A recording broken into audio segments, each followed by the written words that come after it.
How to cancel PayPal. Automatic payments in Contabo.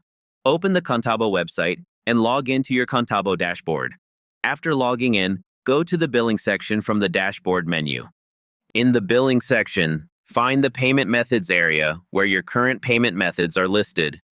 Look for PayPal, which should be shown as your active payment method for automatic billing. Click on the link or button labeled PayPal Automatic Billing to view the details of recurring payments. You will see an option to cancel automatic billing. Click this option to start the cancellation process. A confirmation prompt will appear asking you to confirm that you want to stop the automatic payments. Carefully read the details and confirm your choice. Once confirmed, you should receive a message or notification from Contabo indicating that the PayPal automatic payment has been successfully canceled, and you can then return to your dashboard or log out. Thank you for watching.